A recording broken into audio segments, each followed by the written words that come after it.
otherwise they're embarrassed. They're like, why is this happening to me? They don't understand why it's happening. And so we just not give them permission, but we help them understand what's happening at their body. Welcome to Let's Talk, ladies. Conversations across generations. I'm MB Roberts, an author and journalist, and this is a podcast where we talk to women from their 20s to their 90s about a bunch of hot topics. We ask questions, share experiences, and learn from each other. And it's not just about older women giving advice. We want to know what younger women are thinking too. So let's get talking. I don't think my grandma ever had a massage, and that makes me really sad. And my mom-in-law, a country gal from Wisconsin, you know, I've talked about her on this podcast before. She would never have considered getting a massage. I remember inviting my mom-in-law to get a manicure once, and she just wasn't having it. She was about 75, and her whole life she thought things like that were fussy and expensive and just wasn't on her radar. Women of previous generations missed out on the ubiquitousness, I think that's a word, of self-care.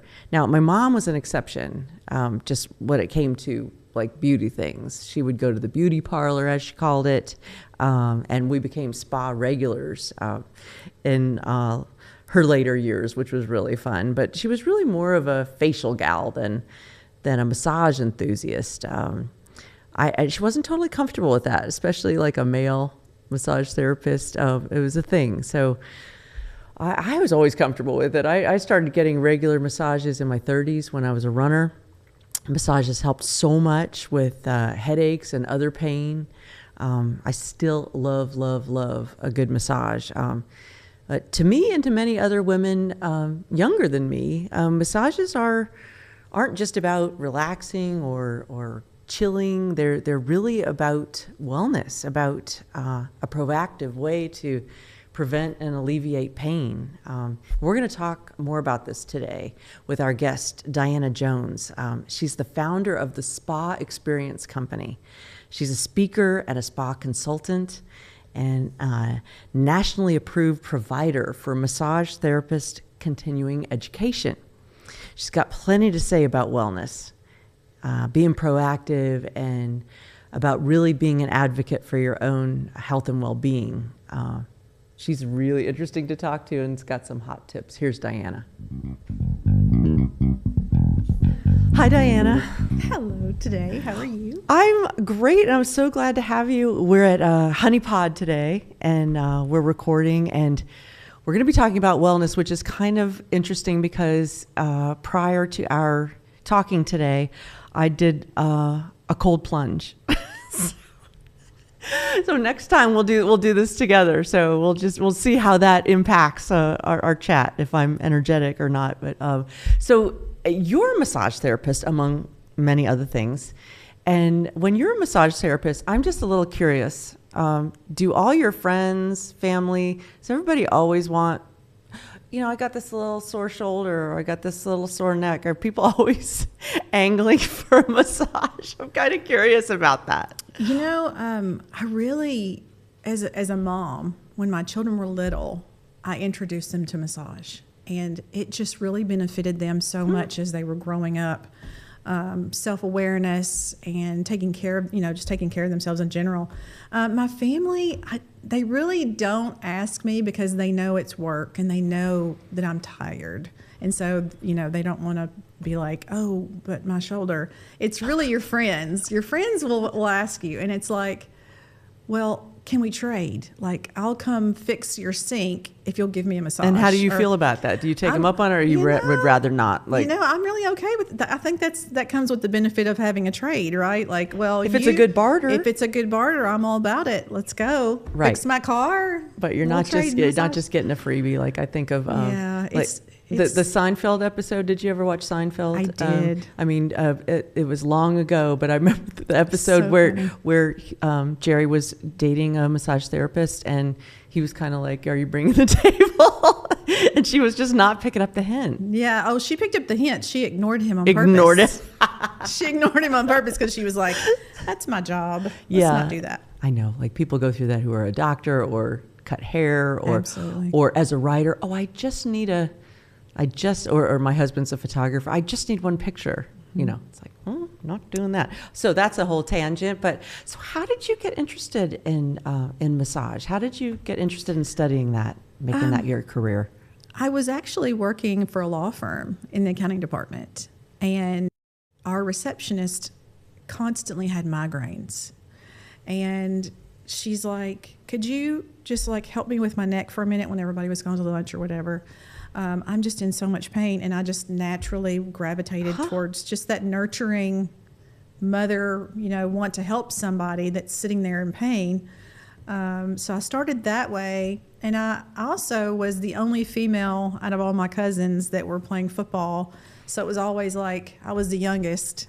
Hey, come over here and, massage my ankle or my foot or something. And I was just always that one that was like taking care of the bigger cousins, and oh my gosh, you must have stayed busy. I was just always, there's always somebody. I think women too. We're just nurturers. We're just born nurturers, and so you gravitate towards what you love, and you love helping people. And she saw that in me, and she's like, "Why don't you take classes at this?" And I was like, "Well, there's not any place in Nashville at the time that's teaching anything, but because I would love to do that as something I would love to do." And then back then, there was no way to make money at it. It was just something that you love to do. Mm-hmm. I did a little bit on the side. Yeah, and it just kind of grew from there. And the next thing I know, I'm taking classes and doing some side business. And eventually, the spas started opening up here in Nashville. And I walked away from that accounting law firm miserable thing that I was really good at, to do something that I enjoyed, because I was young and I thought this is, and my mother encouraged me, and my fiance at the time encouraged me. He's like, you're at the age now, you don't have children. If you're wanting to test the waters in a whole new career, now's the time to do it, which I've just recently encouraged my daughter to do the same thing. She just took off to Florida and she's going to be an esthetician there. And I was like, if you want to go test the water and do that, you do it before you have children, go. The worst thing you're going to do is regret it if you don't. Absolutely, right? Absolutely. That is so much worse. So I took the classes and ended up doubling my income and loving, helping people. I knew that I wasn't meant to sit at a desk all day. I was meant to help people, and I knew I couldn't be a nurse. I could not stand the thought of a needle or something like that, but okay, I loved so you helping found people. that is, well, why? And it's such a great way to help people. Massage is like, I think of times when I was in pain, or you mentioned headaches. I used to get really bad nerve tension headaches, and they were actually hormonal, but it felt such relief to get massage. Why are massages so good for you? I mean, that seems like kind of an obvious question. You're releasing tension, they feel good, but why are they so good for you? That is a great question, and I'm asked that so often. Massage benefits you not just physically, not just your physical body, but it helps people get through stages of life that they weren't expecting to have. Grief. There's so many stages of grief. And I've had And then you're so holding many, on to the pain.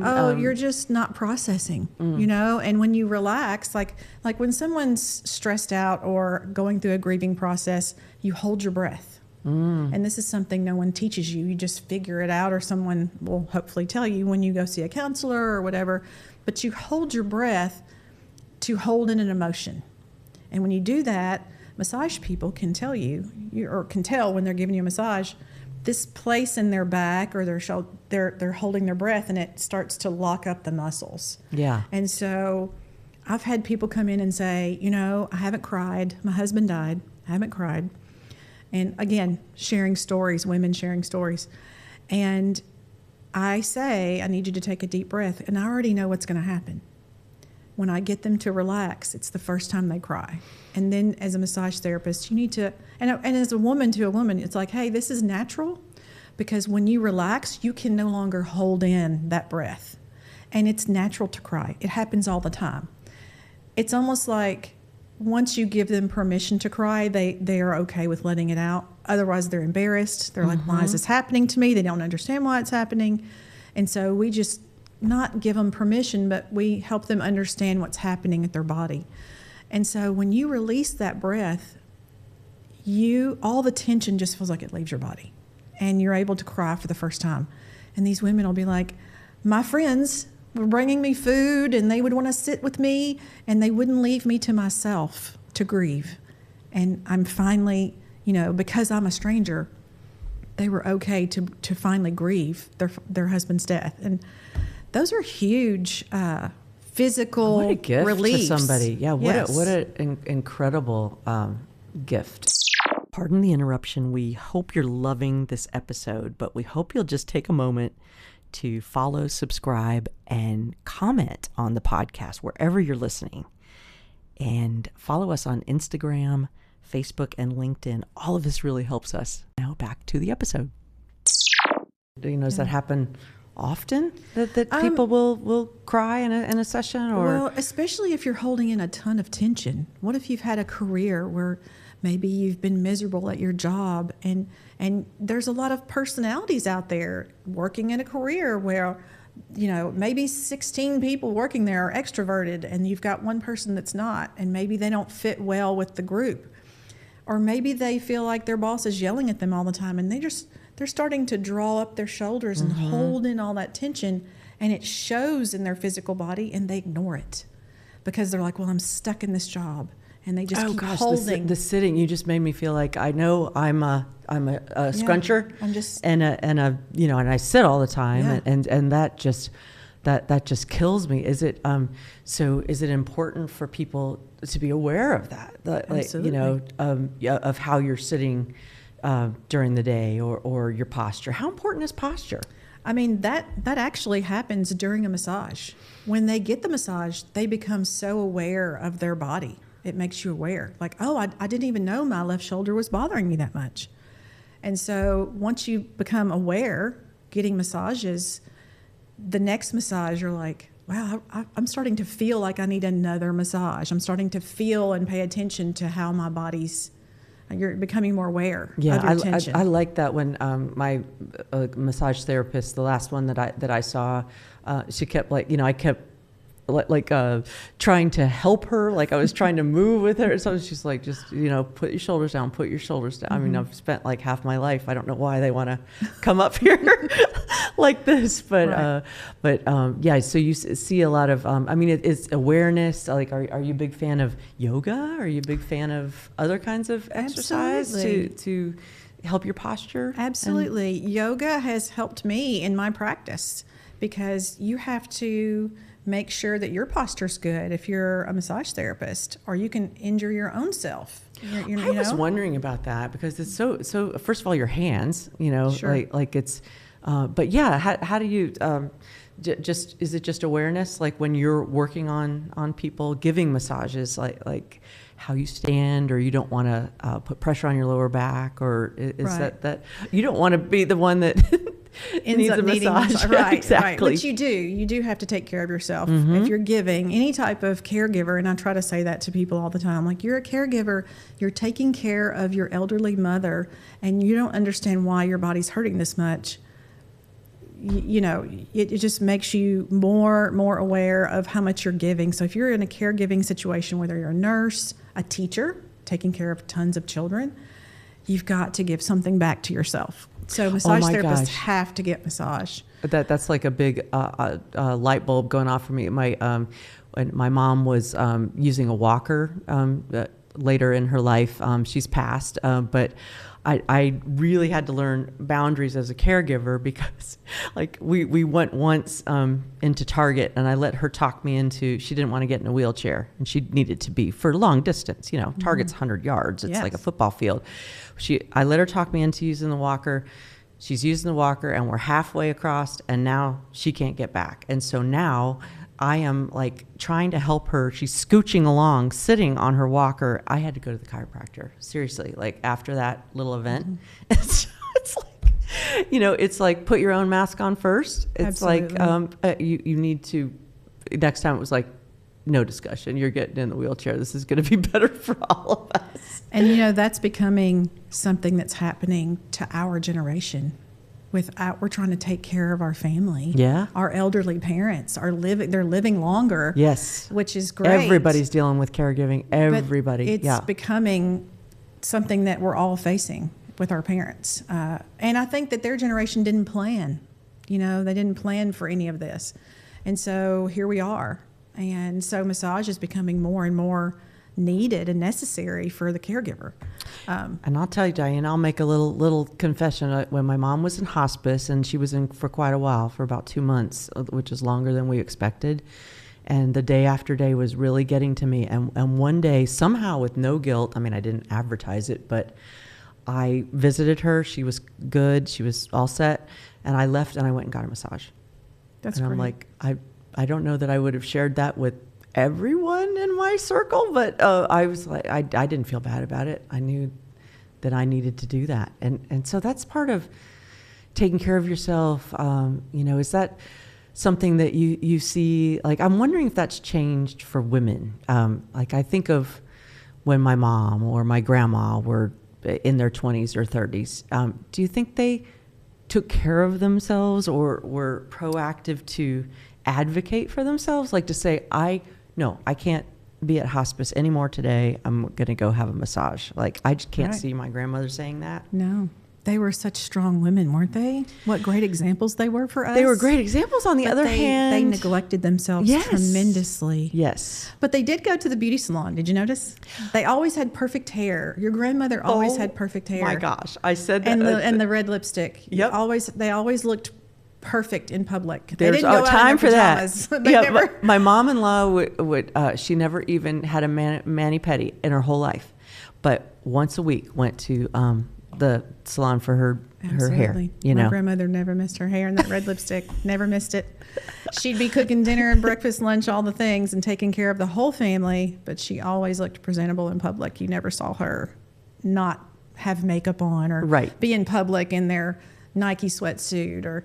Yeah. They always look their best. And so how did they do it? Well, so we're a little bit better at speaking up for ourselves. Maybe that's improved, making a generalization, but but I go out, my friend's mom used to shake her head when she saw us come in, like, girls, why are you going out without a lip? Without a lip. Right. We never were wearing lipstick just to go to the grocery store. Right. We never, but that made her. I love how our generations are kind of, we're going forward as women. We're working and we're educated now, whereas a long time ago our grandmothers, maybe they just stayed home and took care of the family and the husband worked, but now women they're understanding how important their education is, and they want careers and they want to have the baby, they want to have it all, right? But I think I'm starting to see us coming back, like the pendulum it's going back this way a little bit, where yes, women still want to have the education and they still want to take care of themselves. And I am seeing the 20-year-olds where the mother is buying them a gift card and saying, my daughter's in college and I need her to take care of herself. I'm teaching my daughter to take care of herself. Oh, well, that's a great advance, I think. Yes, I think that's huge. And then they're also, so the 20-year-old is going to college, she's getting massages, she's learning from her mother to go get her nails done, take care of herself. And she's also starting to get married, have children, and then you're starting to see our food's not healthy. And I'm going to have a garden, and I'm going to grow my own herbs, and I want to give my children, I want to make their baby food for them. So we're coming back to where all of our grandparents had gardens. And then in the 80s, that's a great trend. Everybody was doing fast food and working faster and harder. And now I feel like the trend's going back where the younger women are starting to appreciate how important it is that their children get healthier food and that they get nurtured. And they're going back to like the cotton diapers instead of the disposable. Like, I feel like our generations kind of are starting to go back a little bit. I love it. The Gen Z are much more aware of, they really care about the environment. They care about issues. They, hopefully care about themselves. Well, speaking about caring about yourselves, you have brought me some gifts today. Yes. And I just like some of these things are so interesting. When a woman gets to be like 50 something and there's certain things that the change. You know, are there some things, you were sharing that you have a really cool water bottle. Like, Yes. tell me about this. This was so unexpected. So, you know, we're all trying to educate ourselves as much as possible when you're going through menopause, and that's just where I'm at. I gained the belly fat, and now I'm like, I have to eat so strict and clean with my food. And I was listening to the supplement podcasts, and this hydrogen water was always a topic, and I was hearing it often. And I thought, you know, I'm just going to try it. You know, I have water with me all the time. Why not try it, see if I notice a difference? And what is got hydrogen water? You buy hydrogen water? So, no, I just put filtered water in this water bottle. And then when you push the button, as you'll see it light up, you'll see the hydrogen bubbles come from the bottom. So it's like a little tablet in the bottom of the bottle. And it doesn't change the taste of the water at all. It just adds the hydrogen to your water that you add to the bottle. So what I noticed out of unexpectedly, so cool looking, is that it reduces the inflammation in your body.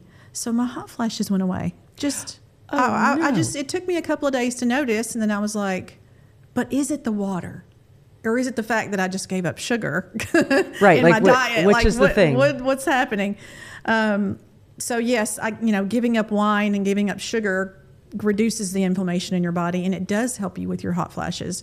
But I would still have them every now and then.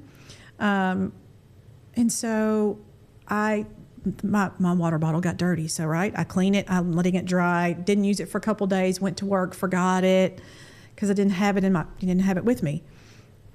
And the hot flashes came back with a vengeance. So I was like, it's so you the isolated water. it. Yeah, you figured it out. Did a little scientific method there. Yeah, and so just within a couple of days, they're gone. There's no, is it coming back? Is it not coming back? This is all that I drink now. I'm telling you. Wow. Okay. Well, that is works. absolutely worth a try. Like, do you feel like there's?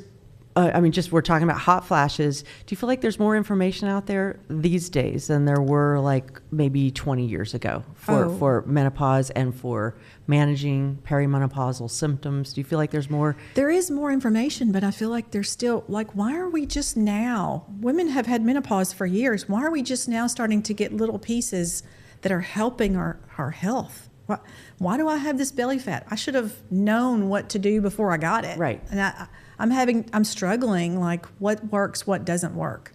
Why am I at this age having to figure it out? Like, I'm so disappointed that we don't have more information at this stage. I know it. Well, I feel like it's getting better. It's like the Menopause Yes. Society and Oprah and like a lot of very high profile people are sharing and talking about things. But yeah, the whole half of the reason we started this podcast, I mean, really the motivation was that it was perimenopause symptoms. A couple of friends and I were talking about it. We're like, how come we didn't know this? Right. Like, why is this a secret? You know, is people embarrassed to say they're getting older, or what is that? And then we have to tell the young people that this is coming. and I don't know that works, but Right. I do feel like there's more information out there these days if you look for it. Well, and you were sharing. This is kind of you were sharing these.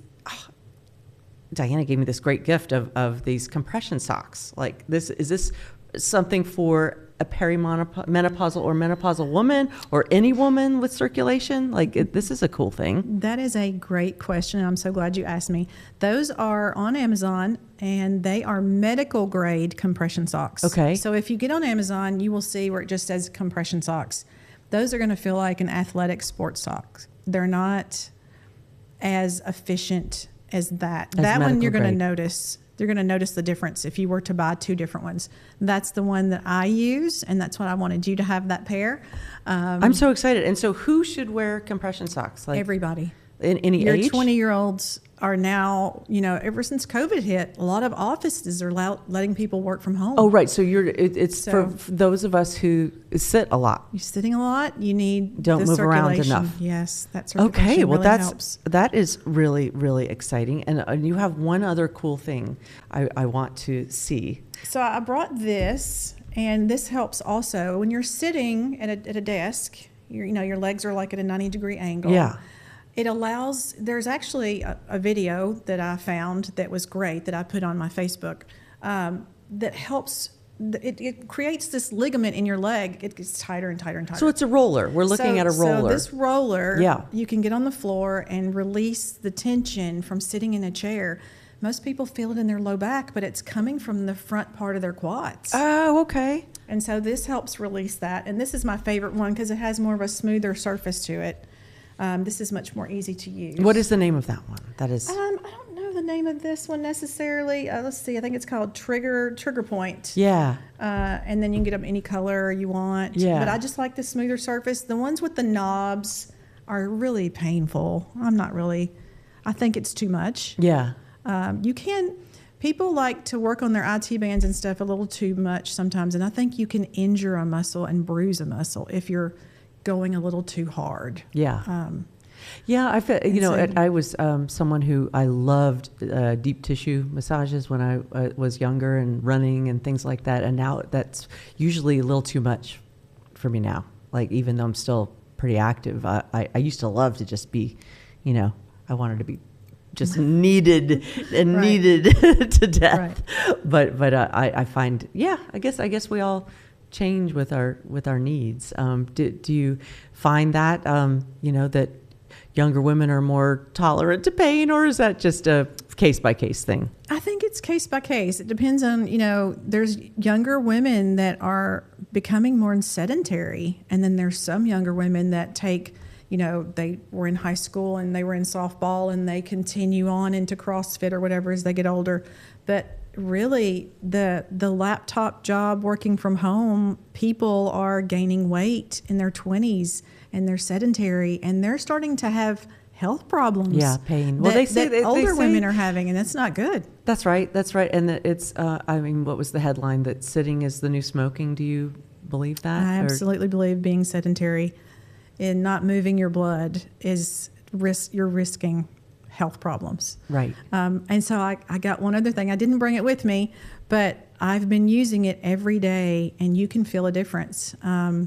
It's a vibration plate, and I got that from Amazon. And I was talking to the women in the gym in the sauna. We start talking because we're all hanging out together, and they're like, "So, what does it do? What's the purpose of this vibration plate? What do you notice?" And what it does is it moves your lymphatic system for you. So yes, it's shaking your whole body, and you feel it bringing circulation to your skin. It tones your skin. And what do you do with it? Like you stand on it. Oh, you stand on it. Yeah. And do you do you plug it in or? Yeah, you plug it in. Oh, and it vibrates. It hence vibrates. The name. Uh-huh. Yeah. Oh, wow. And it's moving your lymphatic system for you, like you would get the same from doing jumping jacks or those little mini trampolines. How it activates your lymphatic system to flush your toxins out of your body. I just feel like wellness is, being proactive, kind of our conversation about your wellness. A lot of those things make sense. It's like if you're not moving, then this is not good. Yes, it's not good. I love that you seek out the origin of a pain rather than just taking a pill. Right. It's almost like when I was a kid, I went to the dermatologist and unfortunately, had acne for a little while, and it was so miserable. And then I got tetracycline or whatever, but then I kept asking the doctor, but why? I never had it before. Like, why do I have it right now? And he's like, but I gave you this stuff. It's going to take care of it. And I said, but I wanted to know, what was different? What was it? What I was eating? Was it just stress? Or I know some women get hormone-related acne later. Don't you want to know the cause of something? Right. And so that leads me into one other conversation. I want to talk about the younger women that I love, going back to what our grandmothers did, is two things. I have heard that deficiency in zinc creates the skin acne. It can. Of course, there's different reasons. There's multiple reasons. No, but you might want to look at a vitamin deficiency of some sort. If I had a problem with my skin, I would want to know, do I have a zinc deficiency? Sure, Could that be the cause? Especially if it was something new. It's like, okay, what has changed in my diet or my environment or my, So I love that you dig deeper, and you dig deeper. I'm so impressed with your, you created this book, you wrote a book, Raising the Standards of Customer Care. and really talking about how massage therapists handle the whole Person. practice, the person, not just the techniques. Can you like how did you get motivated to make this book? It was almost 30 years experience of just taking care of people and having them come to me and say, I know I've got 6 weeks to live. I have cancer. My family is suffering. I'm suffering, and you have saved me today. And people coming to me and saying, I sent my grandmother here, and you took care of her because the last time she came here, she couldn't see to walk because the spa was so dark, and you helped her in the locker room, and that meant so much to me. And so after so many stories, you're like, I need to put this in a book because the massage schools do not teach anything but technique. And some people and their personality, based on how they're raised, they either go the extra mile, to open really that be door. Kind to someone, to really be like just really considering all of their needs. Yeah, absolutely. To go a little bit past what you're trained. Yeah. No one's told me that I had to give another 5 minutes to help this person, but it's part of the experience. It's part of your experience when you go and get a spa treatment, is caring for them, making sure they don't feel lost. Because if they have one bad thing happen, that's what they remember. Yeah, that's right. Well, and that's restaurants too. Yeah, that's right. In a restaurant, like sometimes, you'll see someone like a hostess kind of looking down, or now I'm generalizing about generations, but looking down at a phone or something and not empathizing that someone can't stand very long, or someone, like just needs a little attention. This just brings us back. This is a good refresher. It just brings us back, and it's a massage class. So it can be used as a home study course, but I think Diana's book is actually, you can actually get course credit for absolutely going through the program, right? And I think sometimes as a spa manager, you want to come at your staff and be positive. You don't want to be like telling them, you're doing this wrong or you're doing that wrong. And this kind of takes it off the spa manager's back a little bit to like, hey, we want the staff to read this as part of our handbook policy and give them a refresher. And it takes the pressure off the manager a little bit. Oh, that's great. So Diana speaks about this program, about raising the standards of customer care and massage therapy. So that's something that, many businesses can benefit from. Well, thank you for saying that. Well, yes. Well, thank you thank you for my gifts, and thank you for talking to us today, just about wellness and about just being proactive, kind of, caring for yourself, especially if you're caring for other people. Absolutely. And we hope that the next generations of women are that's just going to be a slam dunk. That's just going to be automatic to them. Yes. So that's our gift to them. Yes, I have a 22-year-old daughter, and she's teaching me things. So I love that. I think it's it's generational, and I see them thriving. Like they have the app on the phone where they can scan products and they know if this skincare product is bad for them. She taught me that. I think that's amazing. That's amazing. But then we're also going back to the grandmother our grandmothers used to put lard on their face, and now they sell it on Amazon as beef tallow. Beef tallow. And that's what it is. It's lard. It's lard. But your skin is so much better than putting all the chemicals on your skin. So I think we have something to learn from our older generation. We have something to add to the younger generation. And then they're teaching us stuff from the technology. The technology is helping us too. Reverse mentors, they call it in business and in life. And I need those women around me. So celebrate them as well. Absolutely. Thank you for being here and talking today. Thank you for having me. I love it. I love helping other women. I'm going to put my socks on right now. And that's a wrap for this episode of Let's Talk, Ladies, Conversations Across Generations. We'd love to hear from you. If you like this episode, please subscribe to the show on Apple, Spotify, or YouTube. And you can comment on the episode on any of these platforms. We love the feedback, and it also really helps us with sponsors. So leave those comments. We so appreciate it. And follow us on Instagram and Facebook. You can also send us an email at ltlconversations@gmail.com or leave us a voicemail at 629-888-3542. See you next time on LTL.